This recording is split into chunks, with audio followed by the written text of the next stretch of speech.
The Bible says in the fourth commandment, "Remember the Sabbath day to keep it holy. 6 days shalt thou labor and do all thy work. But the seventh day is the Sabbath of the Lord thy God. In it thou shalt not do any work, thou, nor thy son, nor thy daughter, thy manservant, nor thy maidservant, nor thy cattle, nor thy stranger that is within thy gates. For in 6 days the Lord made heaven and earth, the sea, and all that in them is, and rested the seventh day, wherefore the Lord blessed the Sabbath day and hallowed it." This is the only commandment that says, "Remember." Yet most churches forget it. Some pastors say it's only for Jews. But the Bible says in Mark 2:27, "The Sabbath was made for man, and not man for the Sabbath." The Sabbath was created thousands of years before the Jews even existed. Genesis 2:2-3 says, "And on the seventh day God ended his work which he had made, and rested on the seventh day from all his work which he had made. And God blessed the seventh day, and sanctified it, because that in it he had rested from all his work which God created and made." The Bible says in Ezekiel 20:20, "And hallow my Sabbaths, and they shall be a sign between me and you, that ye may know that I am the Lord your God."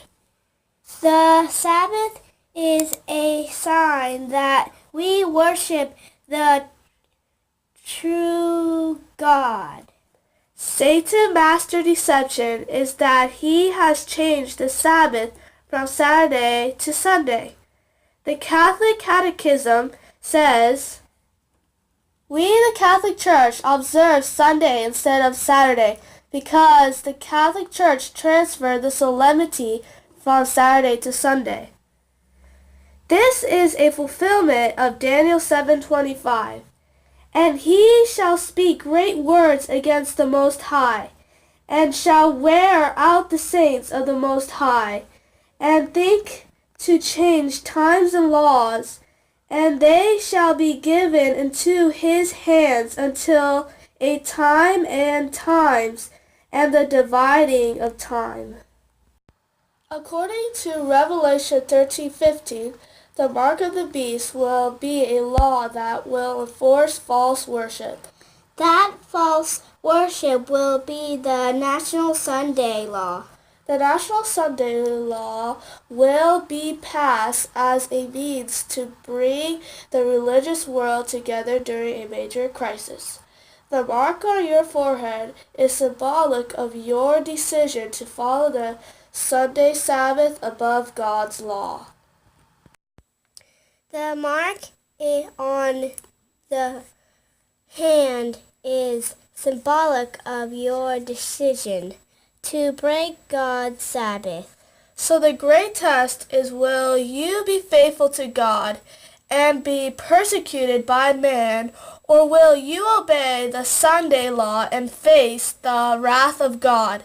The Bible says in Revelation 14:9-10, "And the third angel followed them, saying with a loud voice, If any man worship the beast and his image, and receive his mark in his forehead or in his hand, the same shall drink of the wine of wrath of God, which is poured without mixture into the cup of his indignation.